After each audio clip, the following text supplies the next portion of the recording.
Por falar em graça do Pai Eterno, agora nós vamos a Roma falar com o repórter Alan Ribeiro. Boa noite, Alan. Tudo bem por aí? Boa noite, padre. Tudo certo por aqui e por aí? Por aqui também estamos bem, graças a Deus. Na expectativa, né? Hoje recebemos uma boa notícia depois dos últimos ritos de sepultamento do Papa Francisco, abertura do seu túmulo na Basílica de Santa Maria Maior para visitação do público. Hoje, a Congregação dos Cardeais resolveu marcar a data definitiva para o início do conclave. Então, já estamos desde já rezando e pedindo a ação do Espírito Santo para que ele ilumine os cardeais neste momento importante da nossa igreja. Eu soube que você tem muitas informações para a gente hoje. Exatamente, padre. Hoje eu queria começar fazendo uma analogia para a gente entender um pouco da dinâmica do que foi o dia de hoje, né? Eu quero que quem está em casa imagine justamente um corpo humano, o sistema circulatório. A gente tem o coração, né, que pulsa esse sangue para as artérias, para as veias, né? E a igreja é como se fosse justamente um grande coração da igreja, né? Muitas vezes eu comentei que a gente está aqui onde pulsa a nossa igreja católica, justamente porque o Vaticano, a Santa Sé, é o coração. E as arquidioceses, dioceses, paróquias, comunidades, são justamente essas artérias, essas veias que vão levando a misericórdia de Deus por todas as partes do nosso planeta. Por que eu trago essa referência? Porque justamente a gente vê Roma, vê o Vaticano como lugar central da igreja, né, de todo mundo, essa perspectiva mais internacional. E, na verdade, também Roma tem a sua igreja particular, tem a sua diocese, tem as suas paróquias. Por exemplo, aqui eu estou em frente à paróquia de São Vito, aqui em Roma, onde acontecem aí os sacramentos, por exemplo, batizado, casamento, primeira comunhão, enfim, todos os sacramentos da nossa igreja, eles acontecem nessa paróquia e outras paróquias aqui de Roma. Isso porque, padre, na parte da manhã de hoje, nós tivemos a missa da novena de luto pelo Papa Francisco, como vem acontecendo desde o último sábado. E quem presidiu hoje foi o vigário do Papa aqui para a Diocese de Roma. E essa é uma das facetas pouco conhecidas do ministério do Papa Francisco, que é o bispo que era o bispo de Roma, né? O trabalho dele como bispo aqui nessa diocese de proximidade, de cuidado. E o vigário do Papa Francisco é Dom Baldassare Reina, que é o vigário aqui de Roma e foi quem celebrou no dia de hoje justamente essa Santa Missa.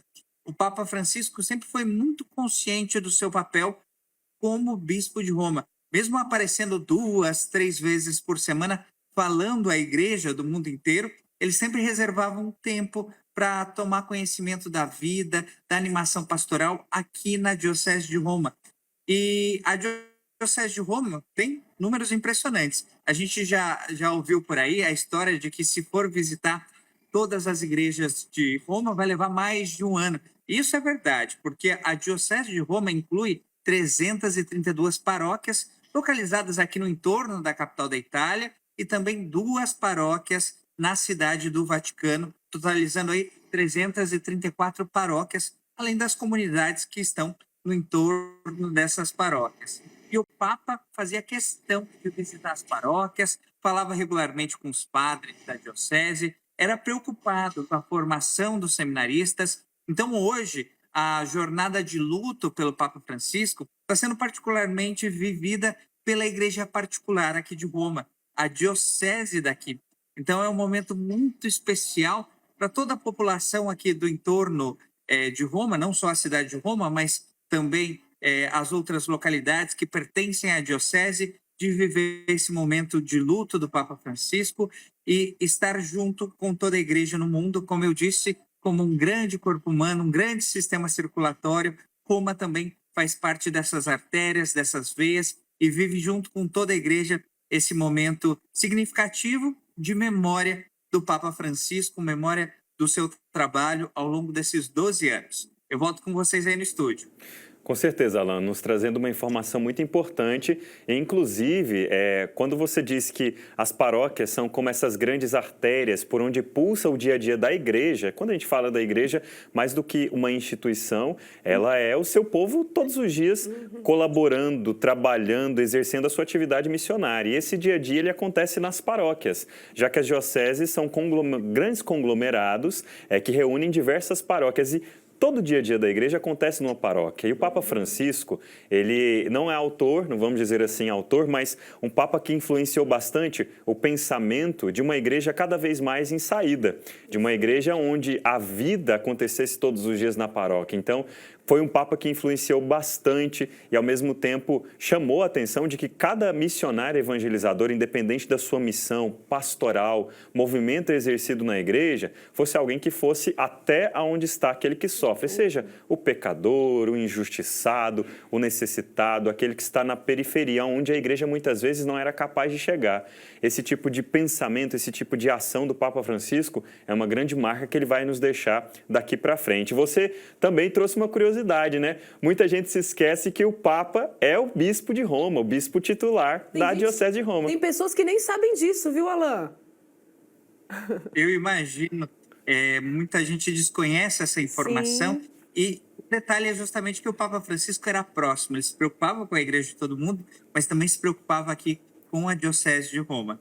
Muito bom. O Alan, outra informação importante, né? Hoje nós já recebemos a notícia de que nós já temos uma data para o início do conclave. Estamos aí rezando os 9 indiais, ou a novena pelos 9 dias de luto pelo sufrágio do Papa Francisco, a igreja ainda com esse clima entristecido, com a perca de alguém que nos era tão próximo, né? Foi assim que o Papa Francisco, podemos resumir, todo o pontificado do Papa Francisco foi de um Papa muito próximo de nós. É alguém que viveu as dores da igreja, de fato, como alguém que estava ali todos os dias, sofrendo com os seus.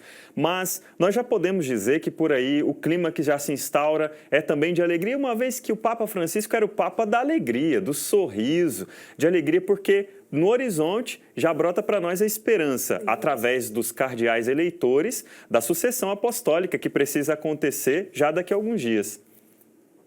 Exatamente, padre. Só acrescentando a sua fala, né? Eu vi ao longo dos dias nas redes sociais, o que mais se tem é o humor do Papa Francisco, né? Essa leveza que ele levava nas palavras, mas ao mesmo tempo carregava ali o significado do Evangelho, da proximidade com o outro.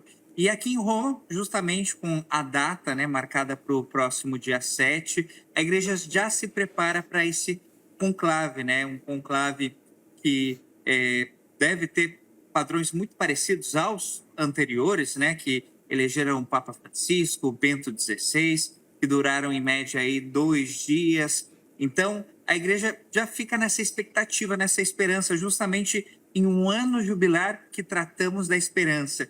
Então, vivemos o luto do Papa Francisco, fazemos memória ao seu pontificado e, ao mesmo tempo, olhamos lá na frente com esse olhar de esperança, pedindo a intercessão, né, de Nossa Senhora e, sem dúvida, o Espírito Santo vai iluminar os cardeais para que se escolha o sucessor de Pedro, que dê continuidade ao trabalho já feito pelo Papa Francisco, né? É o que toda a igreja aguarda nos próximos dias. Com certeza. Alan, mais uma vez, muito obrigado. Nós nos vemos em breve. Bom trabalho para você aí na Cidade Eterna. Vai ficar ainda mais algum tempo, trazendo sempre informações importantes aqui para a TV Pai Eterno. E depois o compromisso de vir no Pai passar na frente e falar dessa experiência bonita, hein, Alan? Alan nunca falou com a gente, né? Estamos lembrando. Pois é, a Romaria está se aproximando, a gente sabe que você vem para cá, não vai deixar de encerrar a Romaria sem vir aqui no Pai passar na frente contar um pouco da sua história e trajetória aqui na TV. Isso. Já prepara o cafezinho, então, que Pode deixar. chegando aí para a Romaria, a gente vai tomar um café junto. Então tá bom. Até mais. Muito bem, a igreja se prepara então aí para a escolha do sucessor do Papa Francisco, o próximo Papa. E agora não é hora de especulação, até porque nós sabemos que a gente só vai saber quem é o Papa quando a fumaça branca apontar sobre ali a chaminé da Capela Sistina. Não temos como saber, é fruto do Espírito e o Espírito Santo é sopro. Ele paira, sopra e caminha por onde ele quer. O que nós devemos fazer agora é rezar para que esse momento aconteça conduzido pelo Espírito Santo, que o Espírito Santo toque o coração de cada um que vai estar envolvido